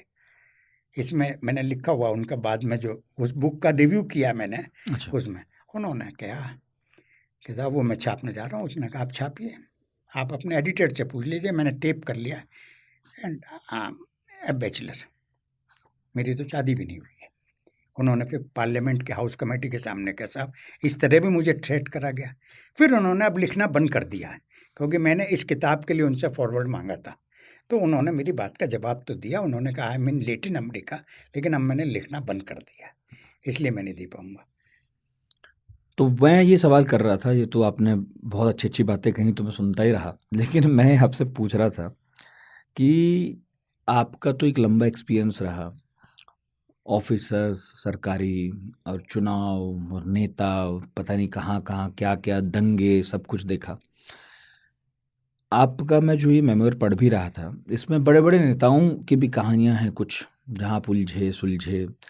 तो कोई नेता जिसको देखकर, जैसे मैं संपादकों का पूछा, ऐसे ही पूछ रहा हूँ कि कोई नेता जिसे देखकर आपको लगा हो कि भाई इसे आगे बढ़ना चाहिए, हालांकि पत्रकार की दृष्टि क्रिटिकल ही होती है, फिर भी आपको कभी लगा हो कि इस नेता को आगे बढ़ना चाहिए, देश के लिए ये बढ़िया। ठीक है, अब जवान में से उस जमाने के जो बुजुर्ग हैं उनकी मैंने शायद इसमें एक कहानी और लिखी है कि जनता पार्टी की सरकार बनी, चौधरी चरण सिंह के बिरला को अरेस्ट करना चाहते थे, और के बिरला सीबी गुप्ता के पास गए। सीबी गुप्ता ये माने जाते थे कि इंडस्ट्रियलिस्ट के आदमी हैं, बैचलर आदमी थे। टाइम लिया, इन्होंने गए वहाँ। तो सीबी गुप्ता के एक साहब काम करते थे, सत्येंद्र शुक्ला। वो हिंदुस्तान स्टैंडर्ड अखबार कैलकाटा का था, उसके लखनऊ कॉरेस्पोंडेंट थे। अखबार बंद हो गया। अब उस टाइम ग्रेच्युटी ये सब नहीं मिलते थे, फैमिली भी थी उनके, 3-4 बच्चे भी थे। तो सीबी गुप्ता ने कहा अच्छा सत्येंद्र, तुम मेरे ट्रस्ट की लाइब्रेरी थी मोती महल में, उसमें काम करो। और उन्होंने सत्येंद्र शुक्ला से बात कही कि सत्येंद्र, कल को तुम अपना बायोडेटा ले आना, कृष्ण कुमार आ रहा है, मैं तुम्हारा हिंदुस्तान टाइम्स में करा दूंगा। अब उन्होंने, सत्येंद्र शुक्ला ने मुझे बतलाया, क्योंकि मैंने उनसे चार्ज लिया था मतलब चंडीगढ़ में, और उनका बेटा मेरठ में मेरे साथ काम करता था। उन्होंने बात कही, उन्होंने कहा मैं अपने बजाय अपने बड़े बेटे का ले गया बायोडेटा। बोले मैं वहाँ खड़ा था, वो आए कृष्ण कुमार, उन्होंने कहा देखिए गुप्ता जी, हम चौधरी चरण सिंह अननेसेसरी बंद करना चाहते हैं जीप स्कैंडल की, आपने जीप दी कांग्रेस को, तो उन्होंने आप मदद कीजिए। बोले मैं क्या मदद करूं, जैसा करा वैसा भरो, गलत काम करा तो गलत सजा मिलनी चाहिए। और बोले सुनो सत्येंद्र, बायोडेटा दो। बोले मैंने सोचा अभी जब इसका ही काम नहीं हो रहा तो मेरा क्या होगा। तो बोले बिरला ने मेरा बायोडेटा लेकर पढ़ा, वो मेरे बेटे का था। बोले ये तो आपके बेटे का है, व्हाट अबाउट यू। बोले मैंने अपना दे दिया। बोले ठीक है। बोले अगले दिन उन्हें स्पेशल कॉरेस्पोंडेंट का लेटर आ गया 4 दिन बाद, और चंडीगढ़ उनकी पोस्टिंग मिल गई, क्योंकि बिजनेसमैन भी होशियार होता है। उन्होंने कहा 10 साल की लाइबिलिटी ले लूँ, बजाय इसके कि 25 साल के बेटे के लिए 60 साल तक की परमानेंट लाइबिलिटी उसकी लूँ। वो इस बात को वो के बिरला ने अपनी किताब में लिखा है कि मैं अपने फैमिली फ्रेंड के उनसे मिलने गया, और उन्होंने मुझसे छूटते कह दिया कि जैसा करो वैसा भरो। तो इस तरह राजनेताओं का ये होता था कि ऐसे भी राजनेता थे कि उन्हें कोई काम नहीं था, उन्होंने कुछ लेना नहीं था उससे। सत्येंद्र शुक्ला, उनको ये था कि एक गरीब पत्रकार है, इसकी मदद होनी चाहिए। इस तरह बहुत सारे लोगों का ये कि अब ऐसे भी हैं। अटल बिहारी वाजपेयी, कैबिनेट मीटिंग में तय हुआ, ये बात चरण सिंह ने रखी कि अरेस्ट करी जा, और अटल बिहारी वाजपेयी ने अपने दोस्त के बिरला को ये बात बतला दी। उन्होंने अपनी बायोग्राफी में के बिरला ने लिखा, और के बिरला जितने दिन जनता पार्टी से सरकार रही लंदन से आए ही नहीं। अब अगर ये तो ब्रीच ऑफ वो हो गया फेथ, मतलब कैबिनेट के अंदर माना जाता है, कैबिनेट में फैसला जो हुआ, कैबिनेट में जो बात हुई है वो बाहर आप कैसे लीक करेंगे। और वो अपनी किताब में लिख रहे हैं कि मेरे दोस्त अटल बिहारी वाजपेयी ने मुझे फोन करके कहा कि आप चले जाइए। इस तरह छोटी छोटी चीज होती रहती है, लेकिन एक लार्जर पर्सपेक्टिव में मीडिया में जो उथल पुथल हो रही है, जैसे आप लोग कर रहे हैं, पॉडकास्ट कर रहे हैं, आप नई जनरेशन की जो डिमांड है उसके मुताबिक कर रहे हैं। अब कितने लोग अखबार आए नहीं आए, घर पे कौन है? मेरे घर पे एक अकेला मैं पढ़ता हूँ। पहले ये होता था हर आदमी उस अखबार को पढ़ता था। हरियाणा के गांव में मैंने देखा है कि मास्टहेड अखबार का हेडिंग, मास्टहेड से लेकर प्रिंट लाइन तक अखबार को 4-4 पेज फाड़ फाड़ के एक एक लाइन पढ़ते थे अखबार की। मैं कई बार गांव में गया 87 में हरियाणा के, बाबूजी आपने इंडिया टुडे ना पढ़ा है, ये स्टोरी तो इसमें छपी हुई है, आप जिसे ढूंढ रहे हैं। वहां तक लोग पढ़ते थे। वहाँ था, और इंटीरियर विलेज था, ब्लाइंड एंड था, उसके बाद में सड़क नहीं थी। ये पढ़ने का शौक था हाँ, जो अब कम हो गया, या लोग पढ़ते तो हैं लेकिन किसी और मीडियम को ज्यादा पढ़ते हैं? नहीं मीडियम क्या, अब टेलीविजन का भी हो गया। टेलीविजन की वजह से भी पढ़ना कम हो गया। हाँ, और दूसरी ये कि हमने ऐसी चीज तो नहीं रखी ना हम उनका करें। पहले हम ये भी करते थे, ऑल इंडिया रेडियो पे किसान भाइयों के लिए प्रोग्राम हमने देखा, शाम को 6 बजे लोग रिलीजियसली सुनते थे, जैसे कथा सुन रहे हो। ये मौसम है, इसमें फसल ये होगी, इसमें बीज ऐसा डाला जाएगा। आप वो तो करिए ना। हाँ, अब ना किसानों के लिए प्रोग्राम है और ना इंटरेस्टिंग वे में किसानों के लिए प्रोग्राम है। हाँ, किसान भाई, राम राम भाई, क्या कैसा चल रहा है, क्या हो रहा है, अरे बड़ी आंधी चल रही है, बड़ा तो इस तरीके से प्रोग्राम को बना के इंटरेस्टिंग प्रोग्राम बनाया जाए, हाँ, उनके लिए जानकारी दी जाए। तो आप तो खैर अखबार के लिए हमेशा काम करते रहे। मैं देख रहा था आज जो जम्मू कश्मीर के हालात हैं, जिसमें फिर से चुन चुन के लोगों को मारा जा रहा है, ठीक उसी वक्त आप वहाँ थे। इनफैक्ट मेरी आपसे बात भी हो रही थी कुछ महीने पहले, जब ये सब शुरू भी हुआ और भी चीज़ें हो रही थी, तो आप कह भी रहे थे कि भाई हम तो वहाँ रहे, हमने देखा। तो वहाँ रहते हुए आपने क्या पाया पत्रकार के तौर पर? सरकार की क्या भूमिका थी, अलग अलग राजनीतिक दलों की भूमिका क्या थी, क्या हो रहा था वहाँ उस वक्त? देखिए, पत्रकारों ने तो वहाँ प्लेटफार्म प्रोवाइड करा टेररिस्टों को, लेकिन मैं इससे अलग हटके जो आज की मौजूद बात है वो ये है कि जो चुन चुन के मारे जा रहे हैं, ये रेगुलर इंसिडेंट नहीं है, महीने में एक आध होता है कश्मीरी पंडित को मारने का। लेकिन ये भी हो रहा है कि ये जो परसों हुआ है, उसके जनाजे के अंदर कितने मुसलमान गए और कितने गांव वाले रोए, ये खबर पड़ी आपने? ये एक नई चीज़ है। पहले मारते थे, उस सारे गांव की सिंपैथी होती थी मारने वालों के साथ, मरने वाले की नहीं। आज उनकी सिंपैथी है, इसके उल्टा हो गया। ये तो छोटे छोटे मोटे इंसिडेंट को या तो इसे हाईलाइट करके देख लो या उसे हाईलाइट करो। वो जो एक चीज़, नई चीज़ हुई है कि वहाँ लोकल पॉपुलेशन जो है, जम्मू कश्मीर में इतनी प्रॉस्पेरिटी आई है कि मैं 2 महीने हुए गया था 7 दिन के लिए, पहलगांव से आगे आड़ू मैं जाना चाहता था। मेरा बेटा अपने बेटे बेटी को ले गया ट्रैकिंग पे, मैं होटल में रहा और शायद 20 साल बाद मैंने पानी, नदी का पानी पिया, क्योंकि अब हैंडपम्प तो कोई है ही नहीं, या तो आरओ चलता है या बोतल वाटर। तो मैं वहाँ रहा, मैंने पूछा लोगों से, इतनी प्रॉस्पेरिटी है कि किसी होटल में जगह नहीं, किसी रेस्टोरेंट में जगह नहीं, लोगों पर पैसे ही पैसा आ रहा है और सड़कें बहुत अच्छी बन गई हैं, डेवलपमेंट है। कोई बात ही नहीं कर रहा 370 की। 370 हट गया, 3 साल हो गए, कोई फर्क नहीं पड़ा, कोई फर्क नहीं पड़ा। लोग वेलकम कर रहे हैं आपको। लोगों ने, मेरे टैक्सी वाले ने कहा जी आप अगली बार आओ तो मैं अपने घर में एक कमरे में मैंने हाउस स्टे का अरेंजमेंट कर लिया। परसों एक बम्बई से आदमी आ रहा है, उसे मैं अपने घर में ठहराऊंगा। रास्ते खुल गए। मतलब हालात जो कंपैरिजन करने वाले लोग करते हैं, अच्छा, ऐसे हैं नहीं है, वो आप कह रहे हैं ऐसे हैं नहीं है ना। टाइम भी इन कश्मीरी पंडितों की हॉस्टिलिटी मेरे लिए थी, ये तो उनके साथ थे, ये तो लोकल थे, मैं ही आउटसाइडर था, नॉन कश्मीरी स्पीकिंग। मेरे लिए परेशानी थी, इन्होंने मुझसे कही आउटसाइडर कैसे आया, ये जॉब तो हमें मिलना चाहिए। अब ये झगड़ा पुराना है वैसे, हाँ, कि बाहरी लोगों को नौकरी, यहाँ वालों को नहीं। वहाँ जो घाटी में रहने वाले लोग हैं उनकी भी यही शिकायत है, जम्मू वाले, इनफैक्ट कश्मीरी पंडितों की भी यही शिकायत है, कश्मीरी पंडित बाहरी लोग क्यों। हाँ, लेकिन उसके बाद में वहाँ जो मीडिया थी, मीडिया के साथ ये होता है कि रोमांटिसिज्म, उन मीडिया वालों को, मुस्लिम जर्नलिस्टों को, सबको ये था कि हम कल आज़ाद हो जाएंगे।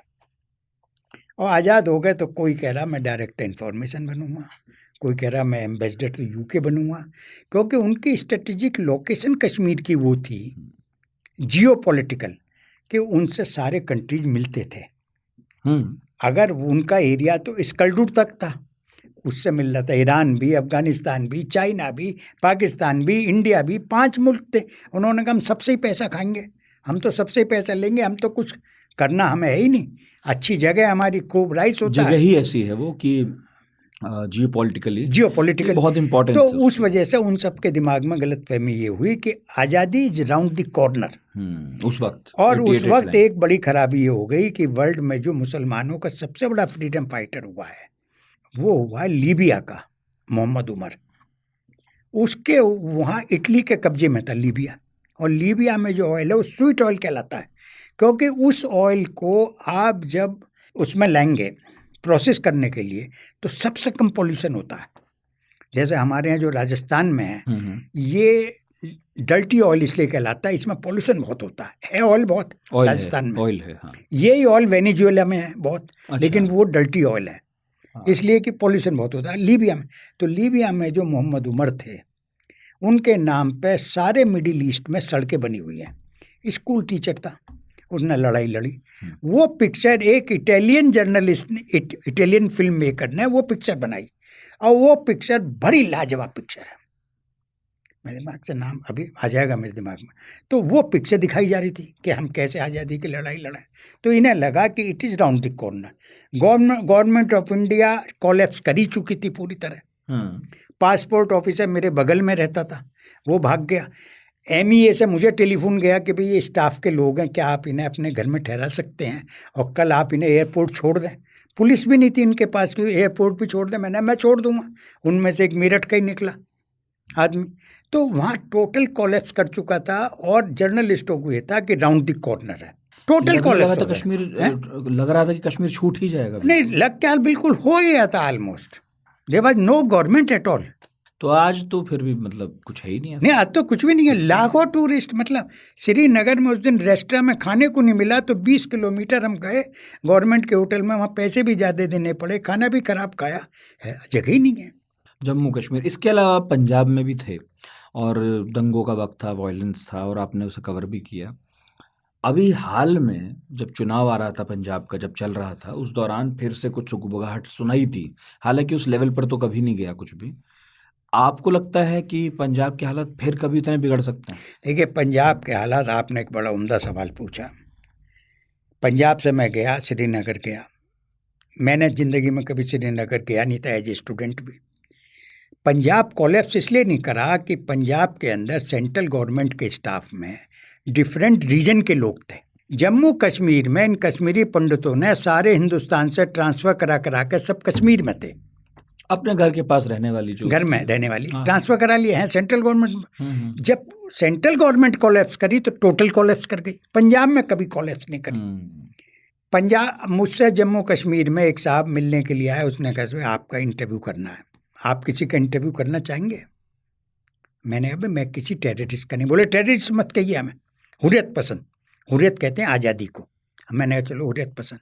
मैंने नहीं भाई, मैं नहीं करना चाह रहा। मैंने कहा आप 3 बात कहेंगे ना। एक बात तो कहेंगे कि हम, हिंदुस्तान ने हमें कॉलोनी बना रखा है। बोले जी हाँ। स्टेट टेररिज्म है।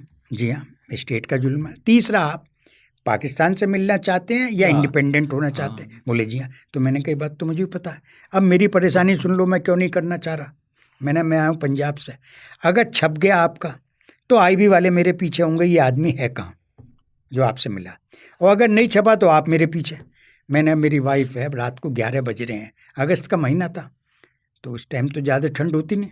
तो मैंने फर्स्ट फ्लोर पर, वो जाग रही हैं, बच्चे छोटे छोटे हैं, मैं ये रिस्क नहीं लेना चाहता, मैं आपको इंटरव्यू नहीं करूँगा। तीसरे दिन टाइम्स ऑफ इंडिया में उसका इंटरव्यू छपा हुआ था। ये पंजाब का था।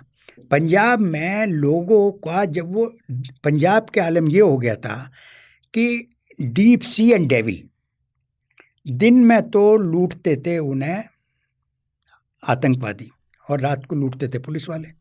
एक दिन भटिंडा से रात को मैं बहुत पी रखी थी, राजीव गांधी के प्रोग्राम को कवर करके आए, रात को हम चल दिए। भटिंडा से चंडीगढ़ तक 3 घंटे के रास्ते में हमें सड़क पर कुत्ता भी नहीं दिखाई दिया। पुलिस थानों में पहली बार मैंने गेट देखे, वो 6 बजे गेट बंद करके बैठ जाते थे। इतना टेरर था। हाँ, तरन तारन का जो SHO था, उसने 6 करोड़ का बस फ्लीट खरीदा था उस जमाने में। रिबेरो साहब आज चाहे जितने बयान देते हों इसके मोदी के खिलाफ, रिबेरो साहब का भी रोल मैंने देखा उस टाइम मारता। मैं गया, मेरे साथ एक लड़का एंग्लो इंडियन, वो जो क्रिश्चियन पढ़ता था मेरठ का, वो पंजाब यूनिवर्सिटी में एंथ्रोपोलॉजी का प्रोफेसर था और बटाला में क्रिश्चियन कॉलेज का मैनेजर था। वो आया बटाला के आदमी लेकर, मैं रिबेरो साहब के पास गया, रिप्रेजेंटेशन साहब SSP को आप हटाइए, ट्रांसफ़र करिए। उन्होंने ले लिया। जब जाने लगे बोले अनिल यू कम बैक। मैंने yes sir, tell your friend I want transfer this man. अब तक इसने लूटा है ना, अब जिसे दोबारा भेजूँगा वो नए सिरे से लूटना शुरू कर देगा। और ये इसको जहाँ भेजूँगा ये वहाँ लूटना शुरू कर देगा। पंजाब का तो टेररिज्म में बड़ी परेशानी होती है कि मारा ही कॉमन आदमी जाता है। छत्तीसगढ़ में इतना बड़ा हो रहा है। नंदिनी सुंदर बड़ी बड़ी किताबें लिखती हैं, उनके हस्बैंड वायर के एडिटर हैं। ये कभी नहीं लिखते कि कोई इंडस्ट्रियलिस्ट मारा गया छत्तीसगढ़ में कभी। आज छत्तीसगढ़ में जितना पैसा है, लोग ये कह रहे हैं कि आप आइए, अगर आप धंधा करते हैं, बिजनेस करते हैं तो आप मिंट करिए मनी को। वहाँ कोयला है, वहाँ आयरन है, वहाँ पानी है, सब कुछ है वहाँ। आज जो मज़ा आ रहा है झारखंड के अंदर, जो मंत्री रोज बंद होते हैं इसीलिए तो होते हैं। यही छत्तीसगढ़ में था, यही उड़ीसा में है। तो वहाँ इन सब की मंथली पेमेंट जाता है। ये जो टेररिज्म का जो प्रकोप है यही है। पंजाब में जो खालिस्तान मूवमेंट हुआ, वो अभी एक किताब है, ये इस सब का जो असली फाउंटेन हेड है वो है कनाडा। और कनाडा में कोई सी गवर्नमेंट इनके खिलाफ एक्शन इसलिए नहीं लेती कि ये वहाँ जैसे हिंदुस्तान में मुस्लिम डिक्टेट करते थे, ऐसे वहाँ ही डिक्टेट करते हैं टर्म्स। एक दो स्टेट ऐसी है जहाँ इनकी मेजॉरिटी है, कोई प्राइम मिनिस्टर इनको नहीं टच करना चाहता। इन्होंने शुरू इसलिए करा कि हर पंजाबी का एक ख्वाब है कि मैं अमेरिका चला जाऊं या कनाडा चला जाऊं या मतलब यूरोप चला जाऊं। उसके लिए ट्रैवल एजेंटों ने ये काम शुरू करा दिए। इमरजेंसी हुई, बोले देखो जी हमें तो अब सता रही है इंदिरा गांधी। वहाँ से शुरू हुआ ये, क्योंकि मैं तो स्टूडेंट भी रहा पंजाब यूनिवर्सिटी का। तो वो लोग जाने लगे। अब वो इमरजेंसी बहुत जल्दी ख़त्म हो गई। अब कांग्रेसों को सताना शुरू करा जनता पार्टी ने। तो उन ट्रैवल एजेंटों ने कहा जी अब इनको सता रहे हैं, तो इन्हें यूरोप वगैरह एसाइलम मिल जाते हैं। एसाइलम में वहाँ गवर्नमेंट इनको मंथली एक्सपेंडिचर देती है। तो लोग इस तरह जाने लगे, ये बताकर कि हमारे यहाँ की सरकार हमें सता रही है। उसके बाद अब ये हुआ कि जब वो भी एक्सपोज हुआ तो इन्होंने कहा खालिस्तान का मूवमेंट चला दो।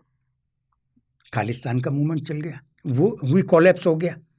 लेकिन अब पंजाब इतना प्रॉस्पर हो गया है, दोबारा से जैसे एक आदमी मरा हुआ हो, दोबारा से जिंदा हुआ। अब वहाँ के लोग आसानी से इसको जाने नहीं देंगे, कश्मीर में जाने नहीं देंगे। कश्मीर में जो इंसिडेंट है स्पोरेडिक हैं, कोई डेली तो नहीं हो रहे, पहले तो डेली होते थे। नहीं, एक भी मरे तो खराब है। नहीं वो तो खराब है, एक भी मैं उसको नहीं कर रहा। मैं तो खुद, मैं जिस तरह से वहाँ से आया हूँ अपने बेटे को लेके, लेकिन मैंने उस पिक्चर को एंडोर्स नहीं करा। मुझसे कश्मीरी पंडित बहुत नाराज रहे। मैंने कहा भाई मैं इसे जीनोसाइड नहीं मान सकता।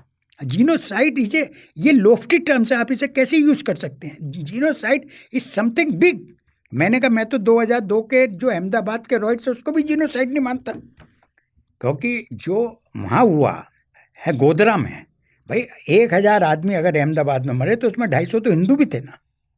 राइट, दंगे में तो कोई एक तरफा मरता ही नहीं। हाँ तो फिर आप उसे जीनोसाइड मत कहो। हाँ, जीनोसाइड में ये मतलब टर्म है, डेफिनेशन है टर्म कि भाई जीनोसाइड का तो मतलब यही हुआ कि एक खास जाति, संप्रदाय, समुदाय, नस्ल के एक तरफा लोग मारे जाएं, उन्हें मारा जा रहा है योजनाबद्ध ढंग से। तो वो यहाँ तो योजना, हाँ ये टर्म गलत है। दंगा है, हिंसा है, दंगा है, उसे कंडेम करो। जीनोसाइड अलग टर्म है, उसका यूज ये मेरा यही सबमिशन था। वो नहीं। इसलिए मैंने उस पिक्चर को, जो कश्मीर फाइल थी, मैंने क्या, मैं नहीं, बहुत लोग नाराज हुए मुझसे कि ये आपके तो खुद आप विक्टिम रहे हैं, आपने तो देखा है। अच्छा, मुझे तो पेंशन भी नहीं मिली कुछ, जो वहाँ से भाग के इन्हें तो पेंशन आज भी मिलती है, मुझे तो वो भी नहीं मिली। बच्चों के एडमिशन भी नहीं हुए। इनके बच्चों के एडमिशन बाल ठाकरे ने इनके लिए कोटा बना दिया कश्मीरी माइग्रेंट के लिए। अमेरिका में सबसे रिच क्लास इनकी है, कश्मीरी पंडितों की, क्योंकि ये डॉक्टर्स हैं मोस्टली। हाँ, तो मतलब कहीं दुख उठाए हैं तो कहीं जो है प्रॉस्पर हो गए। नहीं, बहुत अच्छे रेट पर ज़मीन बेच के आए। अब ये कह रही जी वो तो हम बेच आए, अब हमें फ्रेश ज़मीन फ्री में दो। गवर्नमेंट ये कह रही है कि जिससे बेच के आए वो मुझसे वापस करवा देंगे, तुम्हारे पैसे वापस करा देंगे। वो ये नहीं चाहते। मतलब हमारे 70 साल में बराबर इसको वेलफेयर के नाम पे ये जो स्टेट प्रोटेक्शन की बात करी गई।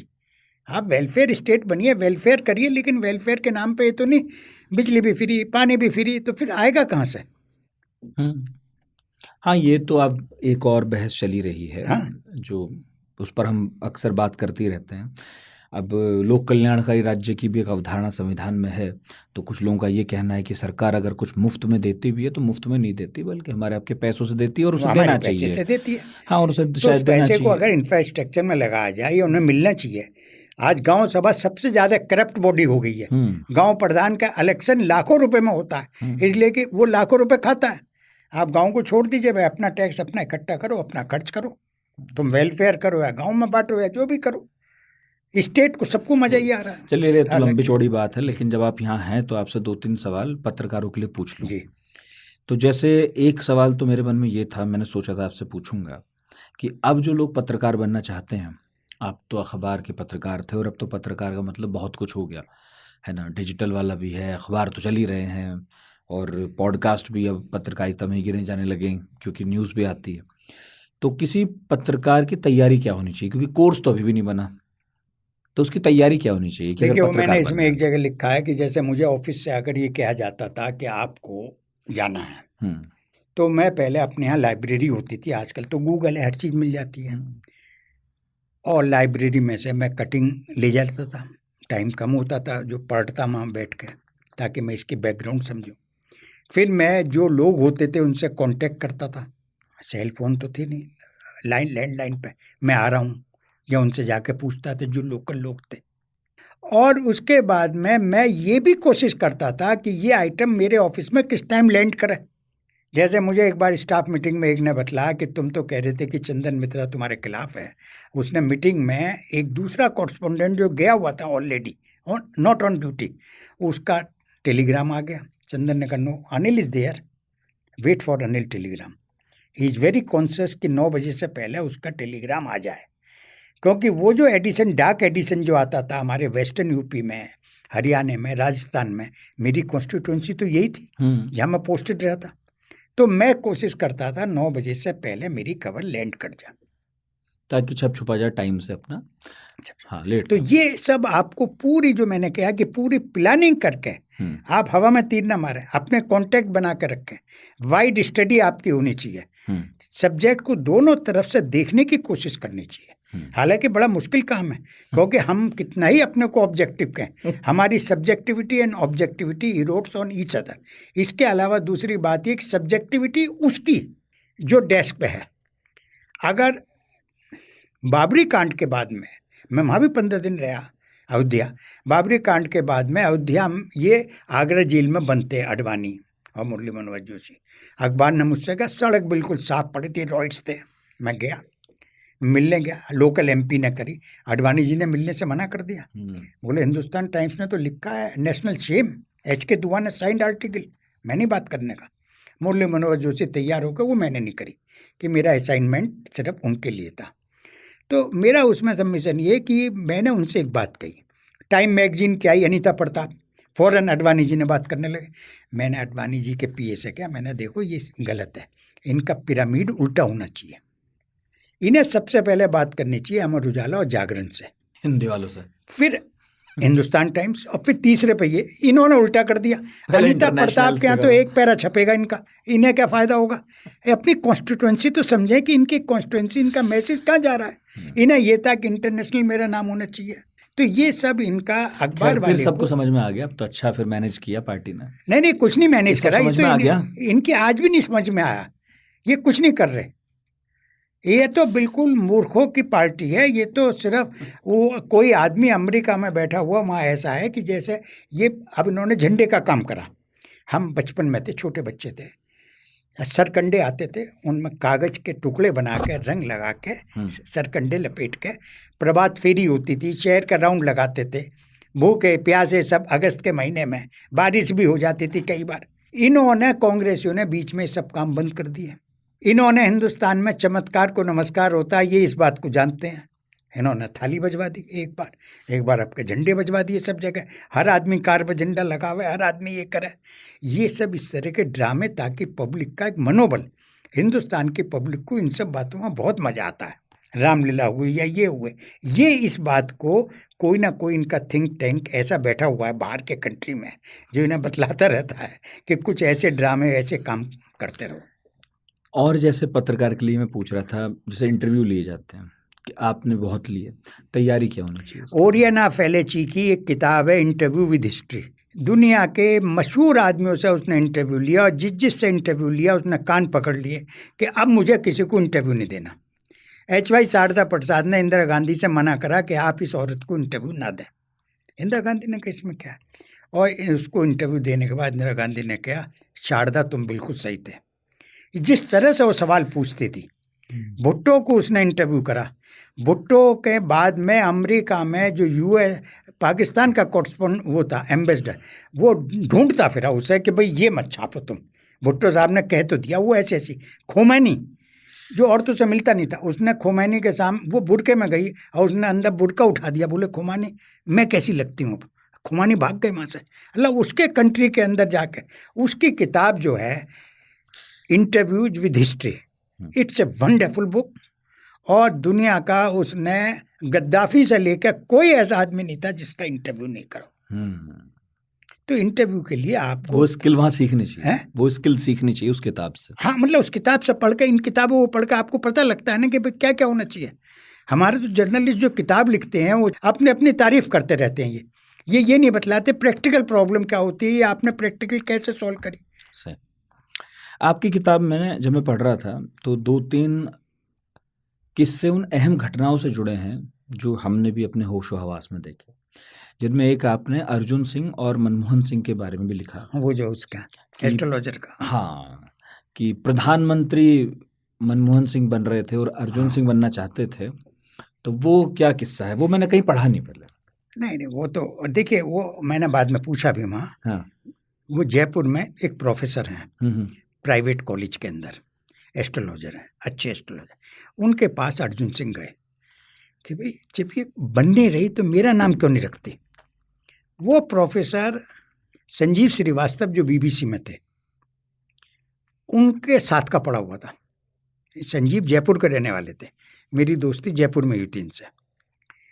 उसने संजीव को फ़ोन करके कहा कि यार वो मनमोहन सिंह को बना रही है। संजीव के हाथ में स्कूप था और संजीव मिस कर गए से पहले बता दिया था उसने संजीव को पहले सोनिया गांधी मनमोहन सिंह को बनाने को राजी हैं। हाँ, अब बोले अर्जुन सिंह आए तो वो कह रहे उसे क्यों बना रही है, मुझे क्यों नहीं बना रही। अर्जुन सिंह ने ही बताया होगा जाके वहाँ, हाँ, कि उन्हें तो पता लगी गया होगा। उसने बाद में जब इनका नाम अनाउंस हुआ तो जब तक खबर निकल चुकी थी, वरना इनकी खबर 12 घंटे पहले आती। सही बात। उस टाइम तक तो किसी को पता तो नहीं था। कुंडली दिखाने गए थे वहाँ, वो जाते थे, ये सारे मंत्री वहीं जाते थे। इतने बड़े एस्ट्रोलॉजर। हाँ। आपको उनका इंटरव्यू भी लेना चाहिए था, बहुत किस्से मिलते उनके पास। तो अब असल में ऐसा है ना कि यहाँ हिंदुस्तान में कोई ऑर्गेनाइजेशन तो फंडिंग करता नहीं। हाँ। ये तो मेरे बेटे को कि अच्छा कमा रहे हैं, मुझे आराम मिल गया कि मैंने एडिटिंग भी करा ली, लिख भी लिया। वरना इससे बिल्कुल सही किया आपने। वो जो फ्रीडम एट मिडनाइट का यही तो मज़ा है ना। अब जैसे इसमें एक किस्सा आपके लिए बहुत इम्पोर्टेंट है, वो शायद इसमें नहीं आया, वो दूसरी किताब में। जयपुर में मुझे एक ने एक बात बतलाई।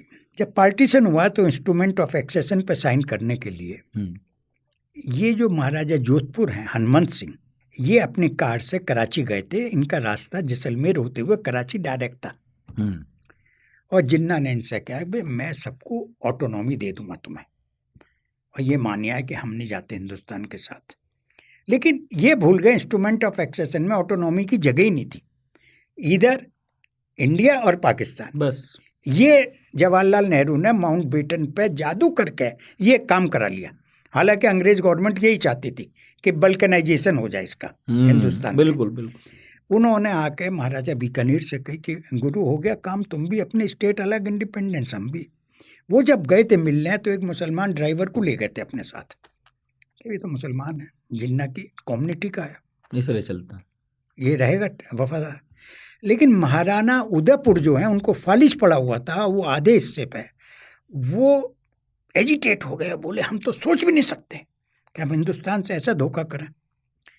और ये मुसलमान सिपाही वहाँ से ट्रेन में बैठ के 24 घंटे में 12 घंटे में जैसे तैसे आया। और दिल्ली में औरंगजेब रोड और पृथ्वीराज रोड का कोना है, उस कोठी में सरदार पटेल किराए पर रहते थे। ये किसी के दिल्ली के पुराने बनिए की इनके फार्म हाउस थे, जैसे आजकल फार्म हाउस छतरपुर है, ऐसे ये दिल्ली में फार्म हाउस है। दिल्ली गेट के बाहर ये फार्म हाउस थे सारे, कस्तूरबा गांधी मार्ग वगैरह पर बड़ी कोठियाँ सब फार्म हाउस थे। अब उसने जो वहाँ वो मुसलमान दाढ़ी वाला जैसे सरदार पगड़ी पहने हुए सरदार पटेल 3-4 बार निकले आए गए, इतनी सिक्योरिटी भी नहीं होती थी, इतने एक आध सिपाही बैठा होगा। उन्होंने शाम को जब तीसरी या चौथी बार आया, उन्होंने कहा ये आदमी कौन बैठा है, इसको बुलाओ। उसको बुलाया, वो जाते ही रोने लगा और बोले हुक्म मारो महाराजा जोधपुर बेचना चाहो। हमने क्या, उन्होंने ऐसा पानी पिलाओ, चाय पिलाओ। उसने पूरा किस्सा बयान करा कि साहब ये जिन्ना से ऐसे ऐसे मिल के आए। मुलाकात हो रही है। उन्होंने जब ही वीपी मेनन को बुलाया, बोले डेकोटा प्लेन लो और उसको पकड़ कर लाओ। और जब वीपी मेनन वहाँ पहुँचे तो उसने, महाराजा ने, हनुमंत सिंह ने अपनी पिस्टल निकाल ली, बोले मैं गोली मार लूँगा अपने को पर तुम्हें भी। वीपी मेनन ने कहा nothing doing, instrument of accession है, इस पर साइन करो। ये मैंने स्टोरी एक और लिखी हुई है जो मेरी एक और किताब में सोच रहा हूँ अपनाने की, उसके लिए मैंने दी है, लिविंग अमंग द मुस्लिम्स, उसमें मैंने दी है। अब बताओ कितना छोटे छोटे से इंसिडेंट, ये यहाँ इसके लिए मेहनत नहीं होती, ये इंसिडेंट नहीं छापे जाते, इसीलिए यहाँ की किताबें नहीं बिकती। किसिंगर की किताब, एक सेकंड, किसिंगर की किताब का एडिटिंग पता है किसने करी है? हेरल्ड इवेंस ने। कौन सी किताब की कह रहे हैं आप? जो उसकी ऑटोबायोग्राफी है। अच्छा, किसिंजर की। हेरल्ड इवेंस से उसने एडिटिंग कराई है, जो वर्ल्ड का सबसे बड़ा एडिटर है, हाँ। जिसने लाखों $1 लिए होंगे उससे, बड़ी हाँ। मुश्किल से तैयार हुआ होगा। एडिटिंग छोटा काम नहीं है। लेकिन उसने कहा नहीं, ये करानी है तो हेरल्ड इवेंस से ही करानी है, तो किताब भी बन गई जानदार। वो नहीं, B.K. नेहरू की autobiography, it's a wonderful autobiography, but editing नहीं है। वो ट्रिब्यून ट्रस्ट के चेयरमैन थे, उन्होंने एक असिस्टेंट एडिटर से किया, वो कायस थे, उन्होंने अरे सर बहुत बढ़िया लिखा है, सर बहुत बढ़िया लिखा है। उन्होंने अपनी जान को मुसीबत कौन बांधा है। अच्छा बताओ। लेकिन B.K. नेहरू की किताब वंडरफुल बुक है। Nice guys finish second. लेकिन एडिटिंग की जो है, मैंने इस किताब को कम से कम 3-4 बार एडिट करवाया। इनफैक्ट इसीलिए आपकी किताब जो है उसमें किस्से बहुत छोटे छोटे, बहुत मनोरंजक हैं, बैक टू बैक। हाँ, मुझसे MJ अकबर ने बात कही थी, वो उनकी बात मैंने नहीं मानी। आज मैं सोच रहा हूँ उनकी बात सही थी, मेरी गलत थी। उन्होंने कहा कि इसको तुम सब्जेक्ट वाइज मत बनाओ, इसको पीरियड वाइज बनाओ। उन्होंने आपने लिखा भी है उसमें, इट्स ए गुड बुक। बहुत अच्छी किताब है। इनफैक्ट इसमें मेरे एक पसंदीदा करेक्टर हैं इंडियन पॉलिटिक्स के, जिनका पॉलिटिक्स से लेना देना था नहीं, लेकिन फिर भी बहुत, चंद्रा स्वामी। अच्छा, चंद्रा स्वामी वो पर मैंने लिखा है। मैंने भी, हाँ, काफी ब्लॉग में भी लिखी उनकी कहानी, और उनकी कहानियां बड़ी मशहूर भी नहीं, मुझे हैं। तो वो मतलब ED के डायरेक्टर ने बतलाई खुद, हाँ, पर्सनल तो वो किस्सा मैं आखिरी आपसे सुनना चाहूंगा, क्योंकि हम उन पर अभी हाल में एक हमारा पॉडकास्ट है नामी गिरामी, उसमें भी एक शो बना रहे हैं चंद्रा स्वामी पर। तो मैं चाहूंगा वो किस्सा जरूर सुनाए, क्योंकि बाकी तो किस्से बहुत मशहूर हो गए हैं, इतने मशहूर आदमी थे वो।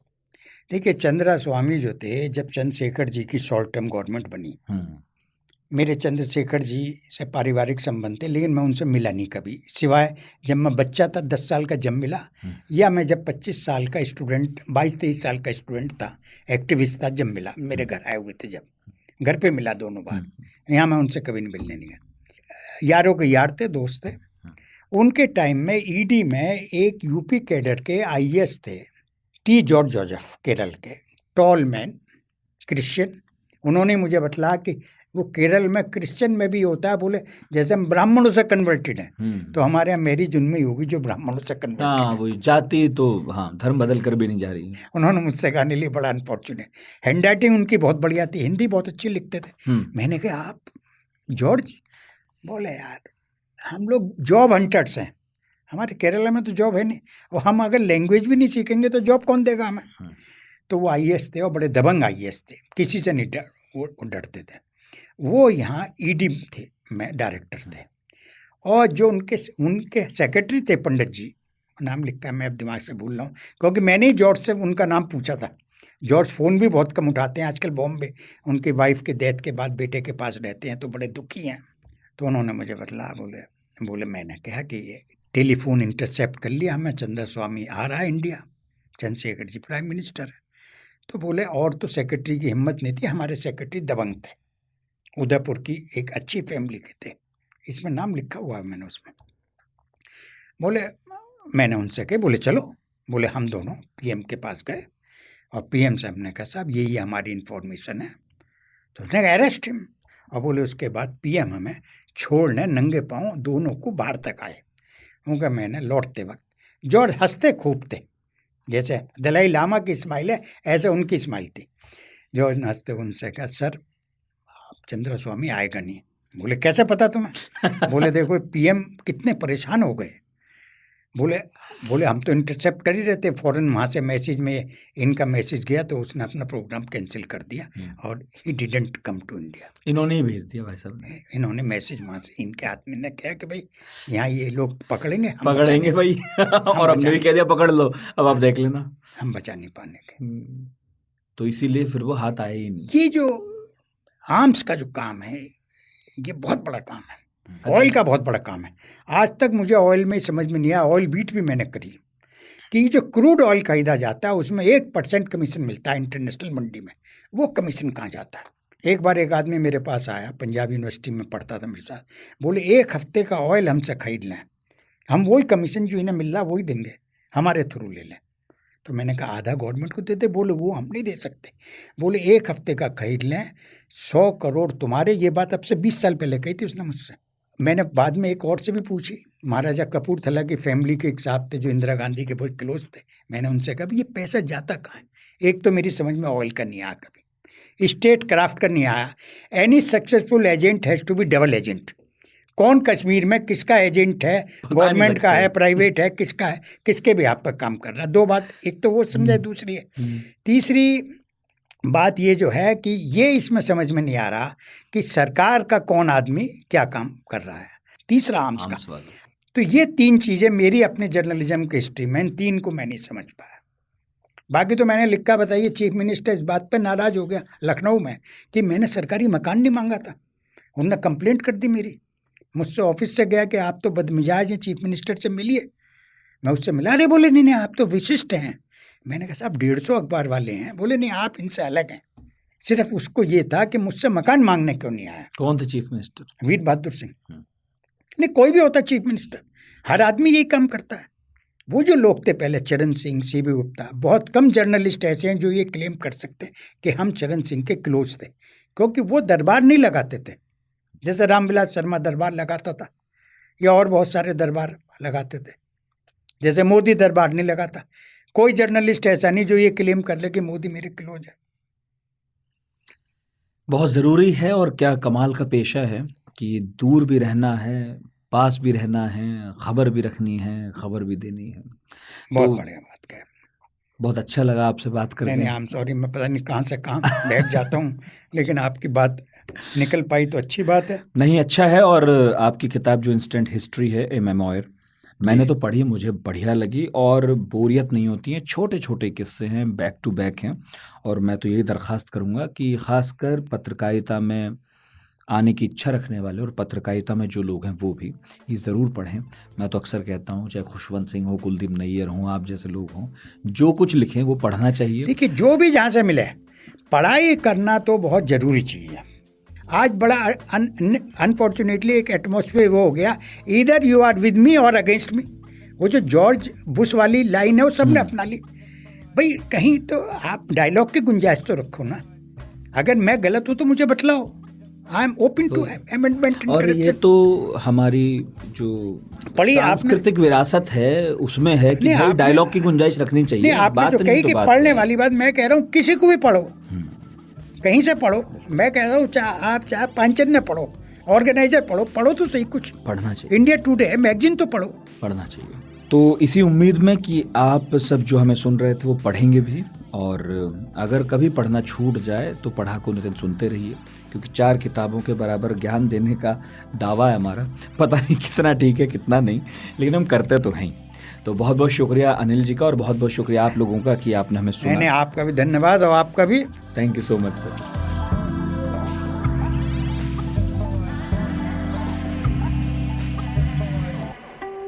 बाबू आप सुन रहे हैं क्या?